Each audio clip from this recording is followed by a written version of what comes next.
Samuel L said, looks like Chiesa is back in contention. Well, you know what? I'm going to read through the injury update, mate, that Arne gave at his press conference earlier on today. Alisson, we're careful with everybody when it comes to muscles. He's back training with goalkeeping coach and not training with the team, but that is expected soon. Let's wait and see where he is in terms of match fitness, getting better and better, but not ready. Then Arne went on to speak about Trent and Virgil. He said, I was expecting a different question. Virgil is all good. Now, I tried to say that to everybody. Don't be worrying about the Virgil van Dijk situation. It was just a kind of nod and a wink from Koeman to say, you know what, medically we sent him back, but it was always just about resting him up because of a dead rubber. So Virgil's all good to go. He went on to say, Virgil's all good, trained with us today. Trent not training yet, but he is getting there as we expect him back soon. Harvey is with us now, been out for many weeks, but with the team now on the pitch, which is great news. We did see Harvey Elliott on the training pitch, and as Arne has said, he's probably available for selection or very, very close to it. Jota is still the same as Federico, who is coming back into the session after one exercise today. All expected back in a few weeks, but last part of recovery is always the hardest, so let's wait and see, but Virgil is fine. So that was words from Arne Slot today in his press conference, and I mean, it's not the greatest of updates, is it? You know, we would have liked to have had one or two of those guys available back. Always great news to hear. Elliott's available, but no Trent, no Alisson, and maybe no Trent and Alisson as well for that game against Real Madrid on Wednesday, which I guess gives an opportunity to Conor Bradley to step in. Andrew McMeekin, thank you, bro, said, Craig, do you expect Trent back for the City game? I'd hope so. I'd hope so, mate, but again, no absolute confirmation that would be the case from Arne. You know, I guess, as he said, the last part of this recovery is often the one that can have some setbacks and that in it. So, you know, we'll wait to hear his pre-Real Madrid press conference will give us an indication of where we are with Trent with a view to the weekend. There was an interesting quote today from Arne Slot around Ibrahima Konate. He said, first of all, it's always about the player and how much effort he puts in to stay fit. Then it's technical and performance staff. But if the player doesn't buy into it, it's almost impossible to keep him fit. A lot of players until have done that. I think he meant until now, but the echo not quoting greatly here.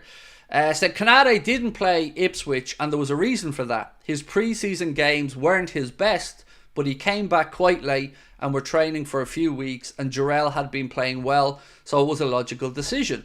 At half-time against Ipswich, I decided we needed Ibu. He played at Man United and he has bought into getting fit and every meeting with him. He was the one I could see wanted to learn and listen and improve, and that is why he did, in my opinion. And that is why improvements from pre-season to Ipswich was massive. So again, Arne Slot complimenting Ibrahima Konate, wanting to learn, wanting to make sure he finds ways to stay fit. And these are small little things, like I keep saying, these little improvements that Arne's making, the availability of players, the fitness. I think it'll stand us in good stead as the season goes on. Ladik Sill said, good evening, Craig. Dan's and Yamoha training today. I'm excited. Yeah, it was great. It was great to see Rio and Jaden with the first team. I think trainee only there as well, training. Just good vibes, man. Good pathway for these younger players. It'll be invaluable learning for them as well up there training again with the first team. Two very exciting prospects. Obviously Jaden Dan's further along in his career development than young Rio, but yeah, good news. Good to see. Christoph said, it's understandable that the player himself influences how fit he is, but sometimes it's just bad luck. A bit harsh for me in terms of accidental injuries like with Jota. Yeah, look, Jota has been unlucky, but you know, I'm a bit harsh on this. Because, like I've said, whether it's accidental, whether it's unfortunate, it's still a lack of availability, which still hurts the squad, which still hurts the chances over the course of a league title. So sometimes in football, we do have to be a little bit ruthless, and sometimes I can be a little bit ruthless, but I always try to appreciate and respect somebody else's viewpoint on it. So if you think I'm harsh on Jota over the availability, I can appreciate that, and I can respect that you think differently. I just want the best for the team, mate, and I don't want Arne to be in a situation again where he's struggling to have availability of forwards. Right now we've got 4, and we've got a lot of games. We've 11 games between now and the end of December, so the more people we can have fit and available, the more options Arne will have for mixing it up.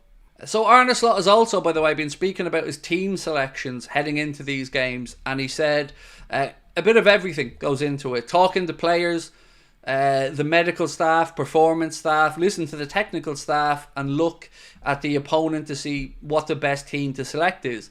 Only difference is now is you wonder how the South American players have returned.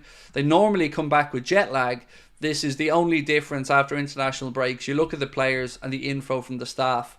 So I wonder, is this again an indication that maybe the likes of Alexis McAllister, Lucho may get rested up on Sunday? I feel like with Alexis it should be a no-brainer. He's one game away from a suspension. If he got booked against Southampton, he'd be suspended against City. So I'd be amazed if he starts.